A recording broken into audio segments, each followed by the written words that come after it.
JUI نے پختونخوا کے نئے وزیر اعلیٰ سہیل آفریدی کا انتخاب چیلنج کر دیا۔ پشاور ہائی کورٹ میں درخواست JUI کی صوبائی اسمبلی میں پارلیمانی لیڈر لطف الرحمان نے بیرسٹر یاسین رضا کی وساطت سے دائر کی، جس میں موقف اختیار کیا گیا ہے کہ وزیر اعلیٰ کا استعفیٰ ابھی منظور نہیں ہوا، کیسے دوسرے وزیر اعلیٰ کا انتخاب ہو سکتا ہے۔ درخواست میں مزید کہا گیا ہے کہ گورنر KPK نے مستعفی ہونے والے وزیر اعلیٰ علی امین کنڈاپور کو 15 اکتوبر کو پیش ہونے کی ہدایت کی ہے۔ قبل ازیں میڈیا سے گفتگو کرتے ہوئے لطف الرحمان نے کہا کہ وزیر اعلیٰ کا انتخاب غیر قانونی طور پر ہوا، پچھلے وزیر اعلیٰ کا استعفیٰ ابھی منظور نہیں ہوا، گورنر نے ان کو تصدیق کے لیے بلایا ہے۔ لطف الرحمان کا کہنا تھا کہ پتہ نہیں ان کو کیوں چلتی ہے، نئے وزیر اعلیٰ آنے تک پرانا وزیر اعلیٰ کام کر سکتا ہے۔ اسپیکر کے کہنے پر ہم نے کاغذات جمع کیے لیکن اجلاس کا بائیکاٹ کیا۔ گورنر کا خط جب آیا تب ہمیں معلوم ہوا کہ استعفیٰ منظور ہی نہیں ہوا۔ انہوں نے کہا کہ ہم چاہتے ہیں کہ پچھلے وزیر اعلیٰ کا استعفیٰ منظور ہو، پھر ہی نیا وزیر اعظم منتخب ہو۔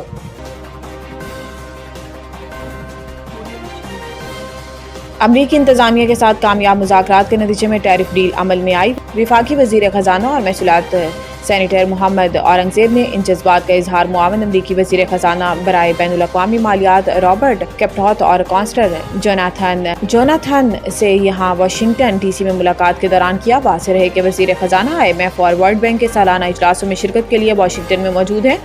ملاقات کے دوران وزیر خزانہ نے IMF پروگرام کے تحت ملک کی مضبوط اقتصادی بنیادوں پر روشنی ڈالی۔ انہوں نے امریکی محکمہ خزانہ کے حکام کو پاکستان میں ورچوئل اثاثوں کو ریگولیٹ کرنے کی قانون سازی کے بارے میں آگاہ کیا۔ انہوں نے امریکی کمپنیوں کو پاکستان میں تیل و گیس، معدنیات، زراعت اور IT کے شعبوں میں سرمایہ کاری کی دعوت بھی دی۔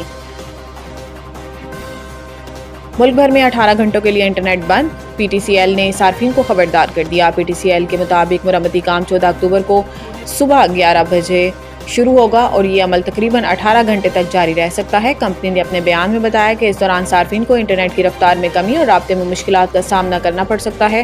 کمپنی نے سماجی رابطے کی ویب سائٹ X پر جاری اپنے پیغام میں کہا کہ مرمتی سرگرمی کے دوران صارفین کو انٹرنیٹ سروس میں کمی کا سامنا ہوگا، جس کے لیے ہم معذرت خواہ ہیں۔ یہ مرمت پاکستان میں انٹرنیٹ کے استحکام سے متعلق جاری مشکلات کا تازہ باب ہے۔ گزشتہ ماہ بھی PTCL نے خبردار کیا تھا کہ سعودی عرب کی سمندری علاقوں میں زیر سمندر کیبل کو نقصان پہنچنے کے باعث انٹرنیٹ سروس متاثر ہو سکتی ہے۔ رواں سال جنوری کے اول میں بھی پاکستان کے انٹرنیٹ ڈھانچے کو اس وقت بڑا دھچکا لگا تھا جب ملک کو جوڑنے والی AAE-1 سب میرین کیبل میں خرابی پیدا ہو گئی تھی، جس سے ملک بھر میں انٹرنیٹ کی رفتار متاثر ہوئی تھی۔ خواہش ہے پاکستان اور بھارت بہترین ہمسایہ بن کر رہیں۔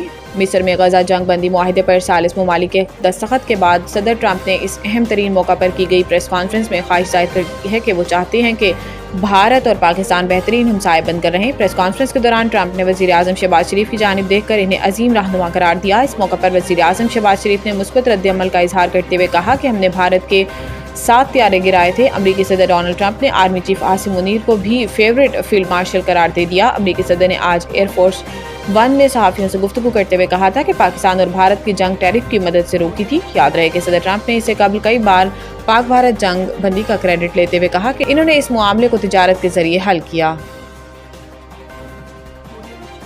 میکسیکو میں طوفانی بارشوں اور سیلاب سے تباہی، 130 افراد ہلاک۔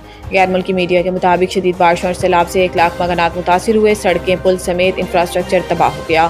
حکام نے بتایا کہ شدید بارشوں نے وسطی ریاستوں میں بڑے پیمانے پر تباہی مچائی ہے۔ 5 ریاستوں میں بجلی کا نظام دھرم برہم ہو گیا۔ میکسیکو کے صدر کا کہنا ہے کہ اتنی شدید کی توقع نہیں تھی۔ حکام نے مزید نقصان کا خدشہ ظاہر کر دیا۔ ریسکیو ٹیمیں پانی میں پھنسے شہریوں کو نکالنے اور امدادی سامان پہنچانے میں مصروف ہیں۔ حکام کے مطابق 10,000 سے زائد فوجی اہلکار ریسکیو مشینری اور گاڑیوں کے ساتھ امداد کی تقسیم میں حصہ لے رہے ہیں، جبکہ بے گھر ہونے والے افراد کے لیے عارضی شیلٹرز قائم کر دیے گئے ہیں۔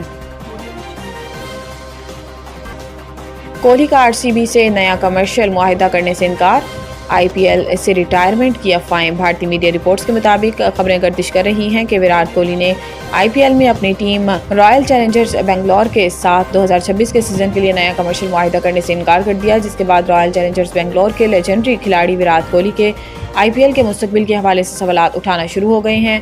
بھارتی میڈیا کے مطابق افواہیں سرگرم ہیں کہ وراٹ کوہلی IPL سے بھی ریٹائرمنٹ کا سوچ رہے ہیں۔ البتہ کوہلی یا رائل چیلنجرز بنگلور کی جانب سے اب تک اس حوالے سے کوئی باضابطہ بیان سامنے نہیں آیا۔ تاہم مداح سوشل میڈیا پر وراٹ کوہلی کا شکریہ ادا کرتے نظر آ رہے ہیں کہ انہوں نے سالوں تک RCB کے لیے شاندار خدمات انجام دیں۔